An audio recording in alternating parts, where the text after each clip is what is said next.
tuna chuan best male artist leng zem le leng long lama kan lu theita kan thin te halau phudeu tup dup to em award bin han sakturin pu pilal mangai zwala president MZE sub headquarters lunglei kan soma dosan lama lo pan lain kut begin lo lo mila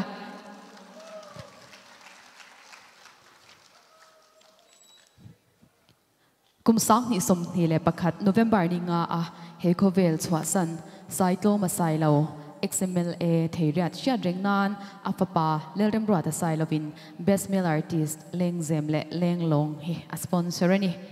EEPWD Road Division lunglei hian khopui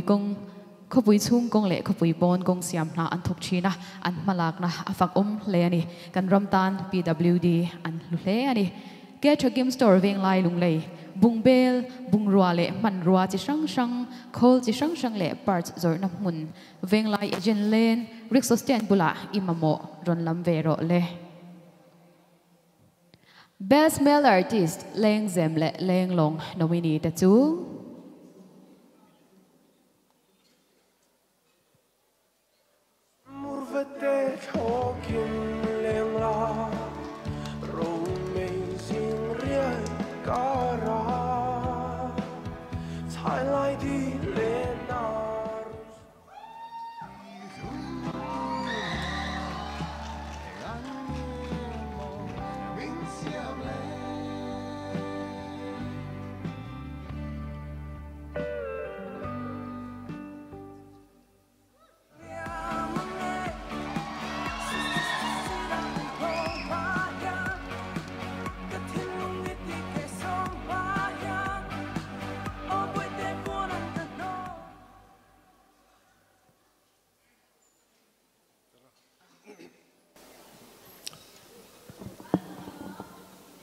Volmoi award sang ni le som ni pan ni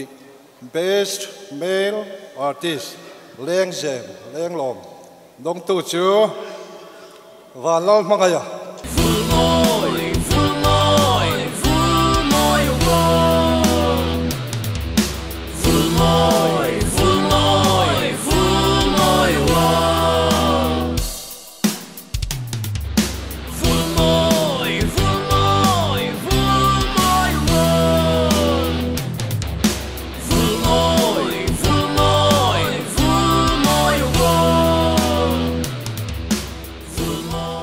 ama sain pathian chunga lom thum sela chuan min lo sport tu mi pui te ka hla lo ngai thashin tu te chunga lom thu ka saya chuan ka chung te kanu ka pi le pu te chunga lom thu ka saya chuan a begin karon comeback le na ti ma yang 2019 khan ai kuna ka tela chuan most promising artist kala a ma se ka kan van doya next le kuma kha khami kha COVID-19 nga minon ti boy khan ta kan van doya eng ma ti chuak thaileng kan oma chuan chumi nu wa karon comeback le na URP aralte chunga lom thu ka sei boke kalome valel mangaya kan lom